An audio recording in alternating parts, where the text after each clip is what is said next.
자, 오늘 저희 이 시간에는 저자분들을 좀 만나려고 합니다. 최근에 좀 부동산 시장에 상당히 좀 화제가 되고 있는 책인데요. 2020 부동산 메가트렌드라는 책입니다. 이 책을 쓰신 저자분들을 모시고 이 책의 내용이 뭐냐? 그야말로 2020년, 물론 2020년 이후의 얘기까지도 흐름을 쫓아서 분석한 그런 최신 하여간 최근 부동산 트렌드를 연구한 책입니다. 근데 여기 저자분들이 굉장히 훌륭하신 분들이 많습니다. 전부 다 하버드, MIT, 서울대, 좀 세계 최고의 대학들입니다.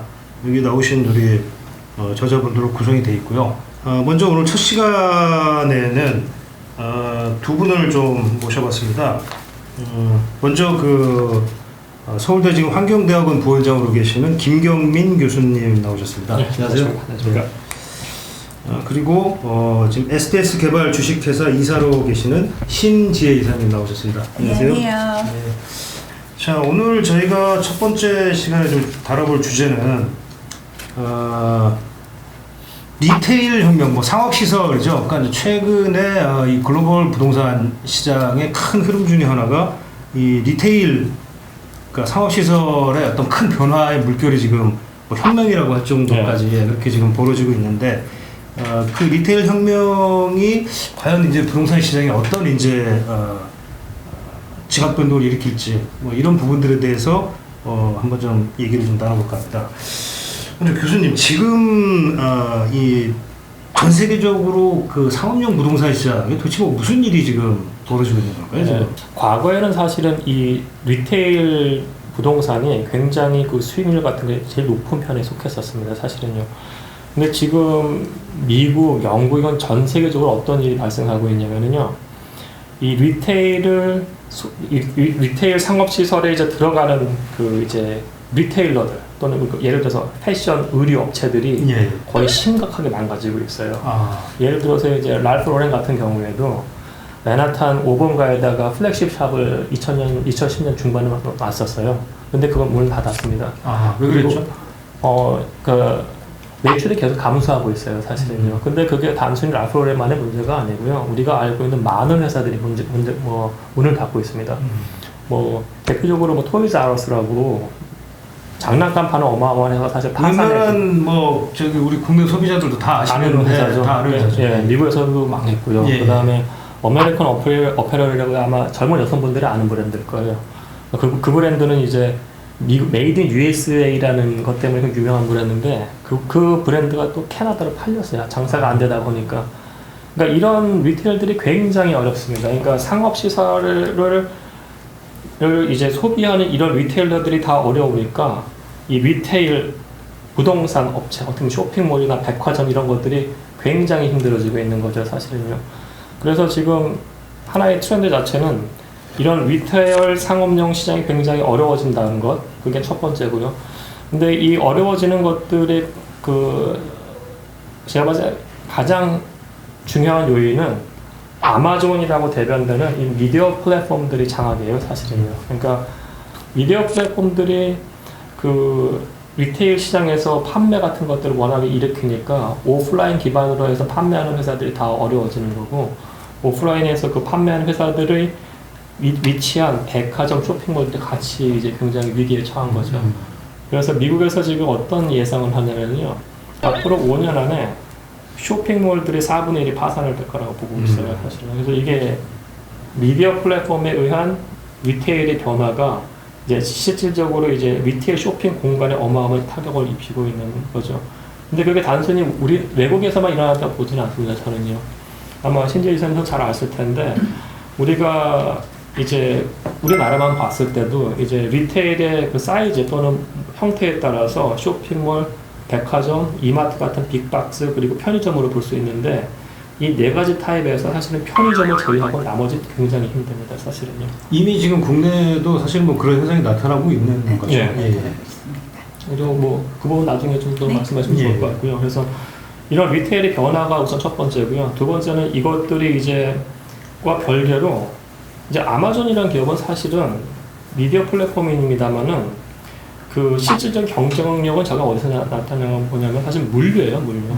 얼마큼 빨리 물류를 배달할 수 있느냐. 우리가 라스트 마일 딜리버리라고 하는데 그게 핵심적인 전략입니다. 그렇기 때문에 쿠팡이 굉장히 뭐 비즈니스 자체에서 좀 적자가 심각하다 하잖아요. 네. 근데 계속 돈을 쏘는 이유는 이 물류 산업이라는 게 그만큼 되게 중요해지는 거예요. 그리고 쿠팡의 전략 자체는 사실은 라스트 마일 딜리버리 얼마큼 하느냐, 그리고 그 신뢰도 있게 얼마큼 하느냐거든요. 그게 다른 업체하고 또 다른 거기 때문에. 그래서 지금 리테일이 어려워지고 대신에 그 물류 기업들이 굉장히 그 비즈니스가 주목받고 있는 시대입니다. 그래서 영국이나 미국 모든 글로벌에서 지금 가장 그 선호되는 부동산 투자 유형은 사실 지금 물류예요. 그래서 영국 같은 경우는 어떻게 얘기하냐면은 과거에는 리테일 수익률이 월등하게 높았습니다. 이 웨어하우스랑 물류 낮았고요. 근데 지금은 그러니까 웨어하우스 is a new retail. 그러니까 웨어하우스가 새로운 리테일이라는 말을 하면서 웨어하우스 수익률이 리테일에 맞먹고 있어요. 그래서 이거는 굉장히 심각한 변화고 이런 변화가 사실 저는 앞으로도 계속 지속될 거라고 저는 생각을 합니다. 예. 네, 신미선님은 네. 이제 실제 이제 현장에서 네. 아무래도 이제 뭐 상업시설 개발을 네. 오랫동안 이제 해 오셨기 때문에 이런 어떤 변화의 흐름이라든지 뭐 세계적인 흐름이죠. 네. 이런 것들을 몸소 이제 좀 체험을 하고 계실 것 같은데 네. 좀 어떻게 보십니까? 지금 뭐 실제 그런 소매업체들의 어려움 네. 또 예. 지금 한 30-40년 전만 하더라도 뭐 이렇게 중요한 날일 때는 어디 가서 쇼핑하셨어요? 그건 뭐 백화점이죠. 백화점에서 예. 쇼핑하셨죠? 저 백화점은 개인적으로는 별로 잘 안 갑니다. 그때도 안 가셨나요? 예전에는 뭐 이렇게 중요한 날이면 백화점에서 옷을 사고 그다음에 주변에 있는 데서 짜장면을 먹고 그게 가장 그 티피컬한 저희의 쇼핑 형태였잖아요. 근데 요즘 친구들은 백화점도 잘 안 가고 이제 좀 이따 말씀을 하실 텐데 밀레니얼 세대라는 세대들이 그 소비 주축이 되면서 상당히 많이 바뀌었습니다. 소비 행태가. 뭐 백화점도 안 가고요. 대형마트 가보시는 분들도 젊은 이들 중에 거의 없을 거예요. 대부분 뭐 집 앞에 있는 작은 슈퍼나 편의점에서도 요즘에는 그 농수산물도 팔고 있습니다. 예, 그래서 혼밥, 혼술 그리고 한 끼 먹을 채소도 팔고 있습니다. 그런 걸 갖고 와서 저희가 해 먹고요. 아까 말씀하셨던 그 온라인이 가장 잘 되어, 이제 온라인도 아니라 다 모바일이에요. 그렇죠. 모바일이죠. 네. 예, 예. 예, 무슨 컴퓨터로 쇼핑하는 사람들도 거의 없고 이제 퇴근하다가 버스 안에서 모바일로 내일 먹을 거 마켓컬리 같은 데다 그냥 주문을 하면 새벽에 와 있습니다. 예, 그럼 새벽에 와 있으면 그걸로 그냥 자기가 요리해서 먹으면 되는 거고요. 그래서 이런 쇼핑 행태가 너무 바뀌면서 사실은 이제 제가 하는 곳은 이 말씀하셨던 뭐 플랫폼보다는 그 리테일 부동산 쪽입니다. 예, 예. 부동산 쪽에서 많은 변화가 오고 있어요. 지금 리테일 부동산이라고 하면 대부분 백화점, 대형마트, 그다음에 일반 플라자형 상가, 뭐 편의점, 그리고 요즘에 말이 많은 복합 쇼핑몰, 그렇죠. 예, 예. 그런 뭐 스타필드나 롯데몰 같은 그런 커다란 상가들을 주로 이제 리테일 부동산이라고 하는데 하나하나씩 대단히 커다란 도전의 그 측면에 있습니다. 우선 백화점 같은 경우는 정말로 매출이 많이 줄었어요. 매출이 많이 줄은 데는 교수님께서 말씀하셨던 그런 브랜드들이 수명을 다하고 예전에 그런 명품이나 메스티지 같은 그런 브랜드들을 저희 바로 전에 세대들은 되게 이제 뽐내기식 예, 예, 소비를 예. 했었잖아요. 그런 것 때문에 되게 선호를 했지만 요즘 세대들은 전혀 그런 거에 대해서 선호를 하지 않고 자기가 원하는 옷을 그냥 인터넷으로 삽니다.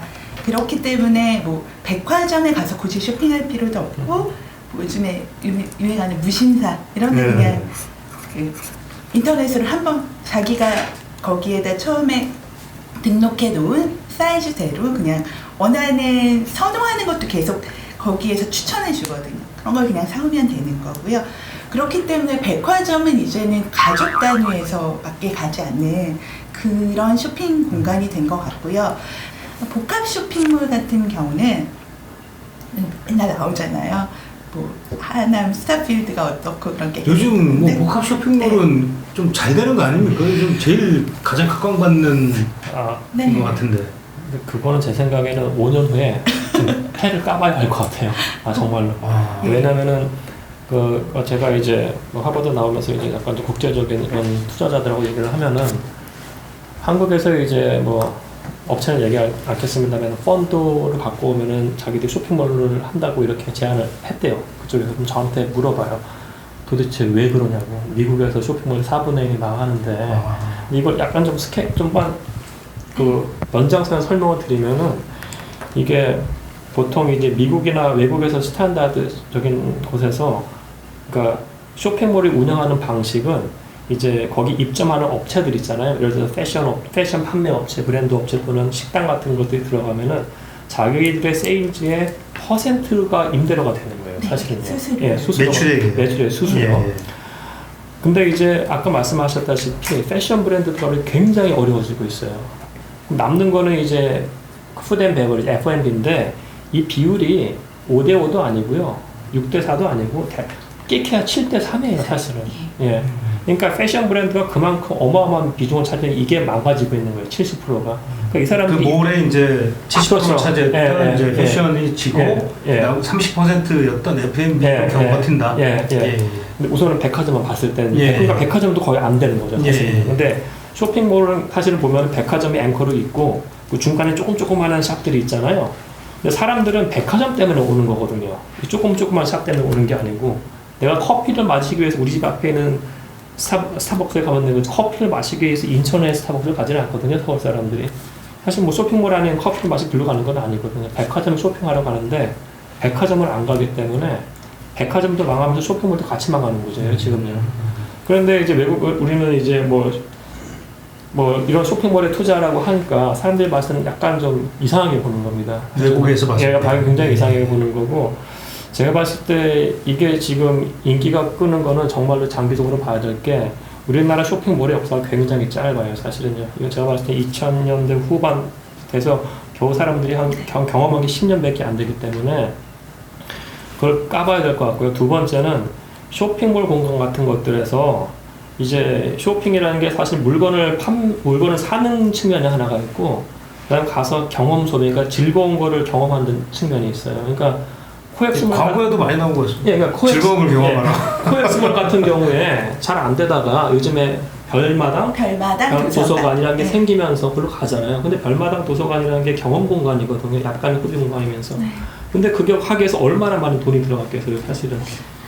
근데 이게 쇼핑몰들이 그거를, 그러니까 다른 데는 장사가 안 되는데 그것만 계속 있다, 이 시설이 있다 했을 때 투자를 요구만 하고 딴 데는 안 된다고 하면은 이건 결국은 4, 5년 또는 10년 후에 정말로 매출이 그렇게 일어나는지 봐야 될 것 같아요. 그래서 이거는 저희가 좀 지금 단계에서 하남 스타필 잘 된다고 잘 될 거야 쇼핑몰, 그거는 약간 좀 위험하다? 아니면 좀 그 단계는 아니라고 저는 생각해요. 지금 이제 교수님 말씀은 이제 뭐 좀 지켜봐야 된다. 과연 이게 잘 될 거냐 이제 이렇게 말씀하시는 건데, 이사님 보시기에는 좀 어떠신가요? 복합 쇼핑몰에 대해서 말씀하시는 거죠. 그러니까 아까 얘기하셨듯이 우리나라의 복합 쇼핑몰 몰링이라고 하잖아요. 그 몰링이라는 게 한국 소비자들의 쇼핑 행태에 처음 이제 들어오게 된 게 타임스퀘어 오픈하면서였어요. 타임스퀘어 오픈하면서 저희 들어가면서 다 놀랬죠. 여기 안에는 영화관도 있고 백화점도 있고 쇼핑몰도 있고 명품관도 있고 가보면 이마트도 있습니다. 모든 걸 한 번에 이제 쇼핑하면서 아침에 가면 저녁까지 거기서 몰링을 하면서 즐길 수 있었던 곳이었는데, 사실 그때의 몰링하는 거에서 되게 많이 진화를 하진 않았습니다. 지금 아까 말씀하셨듯이 복합 쇼핑몰이 장기적으로 봐서 지금 한 30% 이상을 물건 판매가 아닌 그런 경험 소비를 할 수 있는 공간으로 바꾸고 있다고 하더라고요. 그래서 제가 보기에는 이제 복합 쇼핑몰도 예전에 우리가 생각했던 그냥 타임스퀘어나 그런 거 같이 물건을 팔 수 있는 그런 공간이 아니라 가족들끼리 모이고 경험을 소비할 수 있는 공간으로 계속 바뀌고 있는 것 같고요. 한 5년 후에 보면 그게 잘 자리를 잡느냐, 그래서 뭔가 새로운 수익 창출하느냐, 그거를 좀 지켜봐야 될 것 같습니다. 그리고 요즘 보시면 일본의 큐스몰 베이스나 아니면 싱가포르의 아워 탐프니스 허브라는 되게 커다란 몰들이 새로 생겼는데 거기 보시면 몰 위에 그 러닝 트랙 그런 게 있어요. 요즘에 그 아디다스 런베이스나 삼천리 자전거 샵 이런 데 가면 안 사더라도 그냥 경험을 할 수 있는 걸 제공해주고 있어요. 여기서 다 경험해보고 너희들한테 맞으면 사라. 그리고 농구화를 사러 가서도 옆에 농구장이 있어요. 그래서 그렇게 경험을 우선 하게 한 후에 이게 소비로 이어지게 하는 그런 상점들이 많이 있거든요. 근데 그 말씀드렸듯이 우선은 그냥 단순한 쇼핑몰만으로는 이제는 매력을 잃은 곳들이 많으니 뭔가 새로운 경험거리를 만들어서 사람들을 오게 하는 그런 것으로 좀 바뀌고 있는 것 같아요. 그리고 이제 작은 몰들도 이건 큰 몰들이 이제 좀 자기들이 커다란 비용을 좀 써서 만들고 있는 것들이고요. 근데 작은 그 몰들. 저희 뭐그 큐스몰 지금 말씀하신 네네. 큐스몰 베이스 같은 경우에 그러면 투자비가 이런 게 좀 네. 상대적으로 좀 규모가 그러면 부지가 상당히 넓고 네. 그 넓은 부지에 그러면 방금 말씀하신 것처럼 이런 스포츠 어떤 그런 경험할 수 있는 시설들이 들어간다고 했을 때 그 수익성 측면에서 그 투자하는 이제 뭘 운영하는 투자자 입장에서는 그게 수익성이 좀 어떨까요? 좀 갑자기 그런 생각이 좀 드는데. 저도 거기에 대해서 고민이 많은 그러니까 저는 그게 리스크예요. 사실은 지금 이제 핵심이 쇼핑이라는 게 물건을 사는 게 있고, 그죠? 그 다음에 경험을 사는 건데, 사실 그 경험의 핵심은 뭐냐면 차별화된 경험을 사는 거예요. 사실은. 그러니까 공간을 만드는 사람들, 쇼핑몰 디벨로퍼들이 차별화된 공간, 과거와는 없던지 또는 옆 쇼핑몰에서는 없는 것들을 설계해가지고 만들어야 되는 건데, 이게 시설 투자예요. 그죠? 그러니까 맨 처음에 썬크 코스트가 딱 있는 겁니다. 근데 지금 말씀하실 때 핵심은 뭐냐면 와서 살 수 있으면 사라는 건 뭐냐면은 확률의 문제거든요. 와서 100% 사는 게 아니고 이렇게 있는데 와가지고 이거 살 확률 10%, 이거 살 20% 해가지고 확률을 높여주는 건데 뭐 이럴 수도 있어요. 딱 와서 경험을 했어요. 경험을 하는데 딱 봤더니 이거는 모바일에서 쇼핑할 수가 있겠나 하면 사실 거기서 쇼핑하는 거 아니에요. 네, 그러니까 이게 굉장히 위험해지는 겁니다. 사실은요. 예. 그래서 저는 이제 이런 대형 쇼핑몰들이 이제 어떻게 보면 기회인 동시에서 굉장히 위기가 될 수가 있다고 생각을 해요. 그래서 이제 시설 투자가 맨 처음에 워낙에 들어가는 거기 때문에 뭐 극단적으로 말해서 정말 새로운 차별화된 경험 공간을 만들었어요. 소비자들이 몰라서 안 갈 수도 있는 거거든요. 그때는 완전히 망하는 거고요. 근데 갔어요. 다행히 쇼핑을 하면 돼요, 옆에서. 근데 가서 봤더니 모바일에서 할 수 있어 하면 또 그 순간에 또 위기가 닥치는 거죠. 그래서 쇼핑은 말씀하신 완전히 그 사람들 자체가 바뀌었고요. 구성 자체가 1인 가구가 워낙에 증가했기 때문에 그리고 그 사람들이 소비 패턴이 바뀌었기 때문에 이거는 굉장히 그러니까 앞으로 어떻게 될지는 정말로 우리가 굉장히 지켜봐야 될 문제라고 생각을 해요. 저는. 예.